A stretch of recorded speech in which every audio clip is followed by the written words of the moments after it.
Cuando mi vecino me puso delante un presupuesto de 1.850 euros y dijo que tenía una cámara que demostraba que yo había golpeado su coche, estuve a punto de pagar.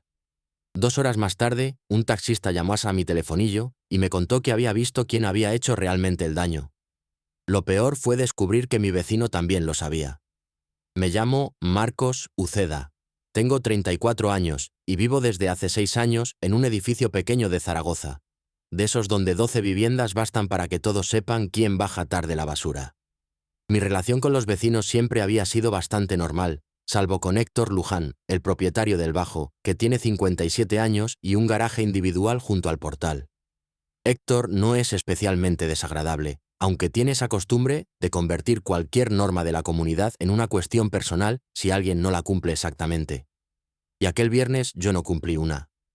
Había salido del trabajo antes de tiempo porque me entregaban una mesa que había comprado de segunda mano, y el vendedor solo podía acercármela durante su descanso del mediodía.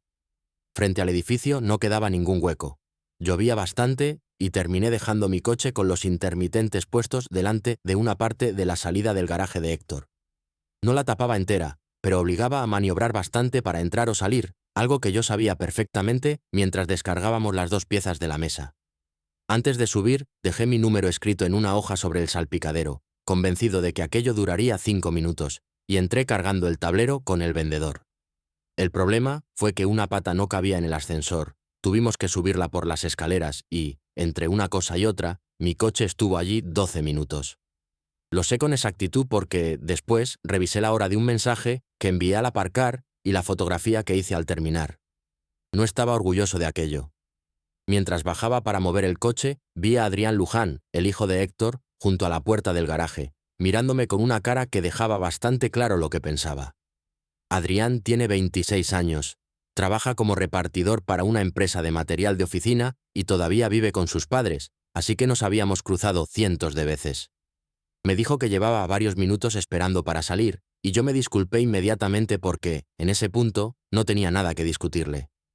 Le expliqué lo de la mesa y admití que había calculado fatal el tiempo, mientras él señalaba mi coche y decía que no podía dejarlo allí simplemente por poner 4 intermitentes. Tenía razón, así que tampoco intenté defenderme demasiado. Moví el coche a una calle cercana y regresé andando bajo la lluvia. Pensé que aquello acabaría con una mala cara durante unos días y quizá algún comentario de Héctor en la siguiente reunión de vecinos. Esa misma tarde llamaron a mi puerta. Era Héctor, con el teléfono en una mano y varias fotografías abiertas en la pantalla, donde se veía un arañazo largo en la puerta trasera izquierda de su coche. Me preguntó si pensaba contarle lo que había pasado o si iba a obligarlo a llamar al seguro, una frase que me dejó completamente descolocado. Al principio creí que me acusaba de haber provocado el daño al impedir que Adrián saliera correctamente, y por eso volví a disculparme por haber bloqueado el garaje. Entonces me dijo que no hablaba de eso. Según Héctor, mi coche había rozado el suyo mientras yo aparcaba y luego me había marchado sin dejar ningún aviso. Algo que negué porque estaba completamente seguro de no haber tocado nada. Él respondió que el golpe era reciente, que había restos de pintura gris y que un vecino había visto mi coche allí durante varios minutos. Además, aseguró que la cámara instalada sobre la entrada del garaje seguramente habría grabado el momento, aunque todavía no había revisado todas las imágenes. Aquello me hizo dudar más de lo que quiero admitir, porque mi coche es gris y había aparcado marcha atrás con muy poco espacio, pendiente del tráfico que venía detrás. Bajé con Héctor para mirar mi parachoques y encontré una pequeña marca clara cerca de una esquina, suficientemente ambigua para que mi seguridad empezara a tambalearse. No recordaba ningún contacto, aunque también sabía que un roce suave podía pasar desapercibido desde el asiento. Durante unos minutos pensé que quizás sí había sido yo. Héctor aprovechó esa duda para decirme que prefería arreglarlo entre nosotros, sin seguros ni discusiones, y que el lunes pediría presupuesto en el taller donde llevaba siempre el coche. Yo le respondí que primero quería comprobar las alturas de ambas marcas, porque pagar un daño que no había causado me parecía absurdo. Él aceptó, aunque terminó la conversación recordándome que haber bloqueado una salida de garaje tampoco me dejaba precisamente en una posición brillante. El sábado por la mañana apareció con un presupuesto de 1.850 euros, que incluía reparación de la puerta, pintura y trabajo sobre una parte del panel trasero que también tenía una pequeña deformación. La cifra me pareció una barbaridad, así que le dije que prefería comunicarlo a mi seguro y dejar que los peritos decidieran. Héctor cambió de tono enseguida y aseguró que, si metíamos compañías de seguros, aquello podía eternizarse y perjudicarnos a los dos. Fue entonces cuando mencioné la cámara. Le pedí que me enseñara las imágenes de la entrada del garaje, ya que él mismo había utilizado aquella grabación como argumento la tarde anterior. Héctor respondió que la cámara llevaba varios días fallando y que, después de revisarla, había descubierto que no había guardado nada de aquella mañana. No podía demostrar que estuviera mintiendo, aunque resultaba bastante curioso que el único elemento que supuestamente iba a demostrar mi culpabilidad hubiera dejado de existir justo al buscarlo. Aún así, yo seguía teniendo un problema evidente. Había dejado mi coche donde no debía. Coincidía el color de la supuesta transferencia de pintura y no tenía ninguna prueba de que el arañazo estuviera allí antes. Por eso fotografié ambos vehículos, llamé a mi aseguradora y expliqué exactamente lo ocurrido, incluido mi mal aparcamiento. La persona que me atendió me recomendó no reconocer ningún golpe que no recordara haber causado y recopilar cualquier posible testigo antes de abrir un parte. Pensé que no encontraría ninguno. A las 5 de esa tarde sonó mi telefonillo y una voz que no reconocí preguntó si yo era el propietario del coche gris que había estado frente al garaje el día anterior.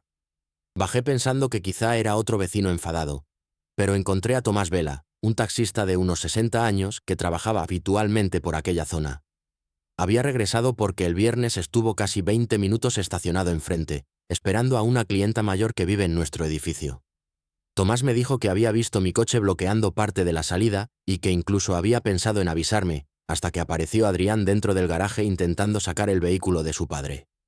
Según él, Adrián comenzó la maniobra muy cerrado porque mi coche le quitaba espacio, retrocedió 2 veces y terminó rozando el lateral contra uno de los pilares de hormigón.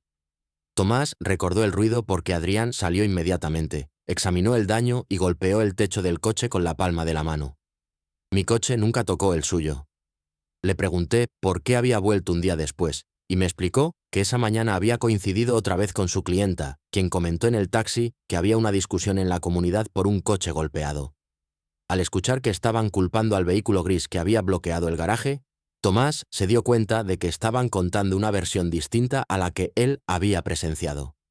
Incluso recordaba haber visto a Adrián hacer una fotografía del arañazo antes de sacar finalmente el coche.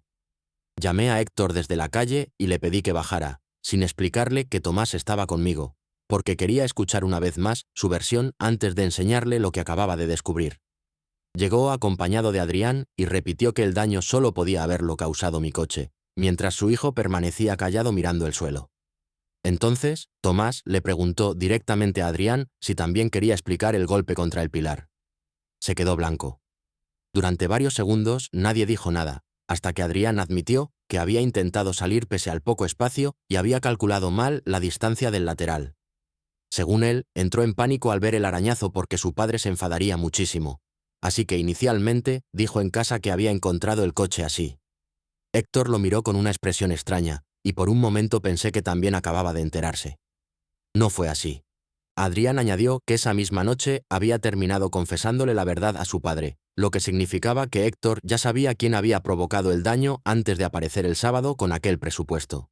Le pregunté entonces por qué había seguido acusándome, y respondió que mi coche había provocado toda la situación, ya que su hijo jamás habría intentado aquella maniobra si yo no hubiera bloqueado el garaje. Según él, yo podía no haber tocado físicamente el vehículo y seguir siendo responsable de que hubiera terminado contra el pilar. Ahí empezó la parte en la que todavía no sé si actué bien. Héctor me pidió que subiéramos a hablar sin Tomás, y los 4 terminamos en su cocina mientras su mujer escuchaba desde el pasillo sin intervenir. Allí explicó que Adrián ya había tenido 2 incidentes menores conduciendo la furgoneta de la empresa durante los últimos meses. Su jefe le había dado un último aviso, y, como aquel viernes utilizaba el coche de su padre para realizar varios repartos mientras reparaban su vehículo habitual, había ocurrido durante su jornada laboral. Si se abría un parte, tendría que comunicarlo. Héctor me ofreció pagar personalmente toda la reparación, retirar cualquier acusación contra mí y firmar incluso un escrito reconociendo que yo no había golpeado su coche. A cambio, solo pedía que ninguno de nosotros llamara a la policía ni hiciera constar oficialmente que Adrián conducía al producirse el accidente. Tomás dijo que él no tenía ningún interés en perjudicar a nadie y se marchó después de darme su número por si mi aseguradora necesitaba confirmar lo ocurrido. Adrián, entonces, me pidió perdón por haber permanecido callado mientras su padre me reclamaba el dinero, aunque insistió en que nunca le había pedido que me acusara directamente. Me contó que llevaba 5 meses con ese empleo, tenía varias deudas y necesitaba conservarlo porque estaba intentando mudarse con su pareja. También reconoció que salir con mi coche delante había sido una estupidez, aunque aquella mañana estaba llegando tarde a su primera entrega y tomó una decisión rápida. No era una excusa absurda.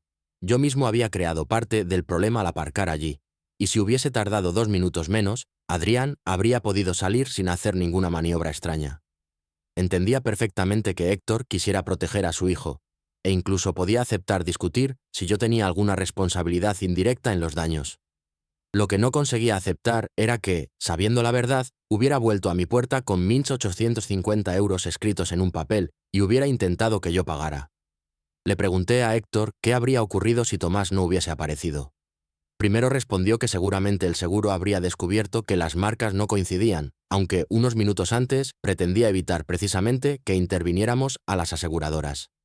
Cuando insistí, terminó diciendo que probablemente habríamos llegado a algún acuerdo y que yo tampoco podía presentarme como víctima después de bloquear una salida de garaje. Entonces, saqué el teléfono. Les dije que iba a llamar a la policía para dejar constancia de lo ocurrido, principalmente porque ya no confiaba en que aquella historia terminara allí si aceptaba un acuerdo verbal. Héctor me pidió que pensara durante 5 minutos y ofreció asumir también cualquier desperfecto de mi coche, aunque no tuviera relación con el incidente.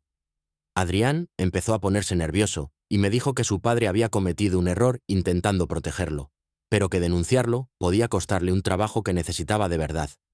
Aún así, llamé. La policía llegó unos 20 minutos después, habló primero conmigo y luego les escuchó por separado a Héctor y Adrián, mientras varios vecinos observaban discretamente desde las ventanas. Tomás volvió después de que lo llamara y explicó lo que había visto, incluida la maniobra contra el pilar.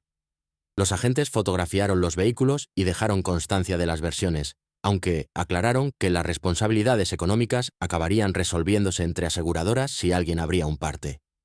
La escena fue mucho menos dramática de lo que Héctor había imaginado, aunque para Adrián tuvo consecuencias casi inmediatas porque tuvo que comunicar el incidente a su empresa al haber ocurrido durante una ruta de reparto. 3 días después me contó en el portal que no lo habían despedido, pero le habían retirado temporalmente las tareas de conducción y lo habían pasado al almacén. También me dijo que su jefe estaba bastante más enfadado por haber ocultado el accidente que por el arañazo en sí. Héctor terminó pagando la reparación mediante su seguro y dejó de hablarme durante semanas, salvo para saludar con una inclinación mínima de cabeza cuando coincidíamos en el ascensor. Yo recibí una sanción de 90 euros después de reconocer ante los agentes que había bloqueado parcialmente el acceso al garaje. La pagué sin recurrir, porque esa parte de la historia nunca estuvo en discusión, y ahí creía que terminaría todo. Sin embargo, algunos vecinos consideran que convertí un problema bastante sencillo en un conflicto enorme solo para demostrar que yo tenía razón, ya que Héctor estaba dispuesto a pagar hasta el último euro del coche. Una vecina incluso me dijo que podía haber aceptado sus disculpas, pagar mi multa si llegaba y dejar que Adrián aprendiera la lección sin poner en peligro su trabajo. Según ella, mi llamada no reparó ningún daño adicional y solo añadió consecuencias. Otros piensan exactamente lo contrario, porque Héctor no me pidió simplemente que asumiera una parte de responsabilidad por haber bloqueado el garaje. Me acusó de golpear su coche, utilizó una cámara inexistente para presionarme y siguió reclamándome 1.850 euros después de saber que su hijo había causado el arañazo. Si Tomás no hubiese esperado aquel viernes frente al edificio, probablemente yo habría pasado días intentando demostrar algo que nunca hice. Lo incómodo es que ambas cosas pueden ser verdad al mismo tiempo. Yo aparqué donde no debía, y mi decisión puso a Adrián en una situación que no habría existido si el garaje estuviera libre. Él eligió intentar salir de todos modos, y Héctor eligió convertir aquel error en una acusación contra mí. Yo, finalmente, elegí no aceptar una solución privada cuando ya sabía que podía perjudicar a alguien más. Desde entonces, no he vuelto a dejar el coche delante de ese garaje ni siquiera durante 30 segundos, y Héctor ha instalado una cámara nueva que, según él, ahora sí, graba correctamente. Adrián sigue trabajando en la misma empresa, aunque lleva meses en el almacén y apenas me habla cuando nos cruzamos. Yo sigo pensando que llamar a la policía era la única forma de protegerme después de que intentaran cargarme un daño ajeno.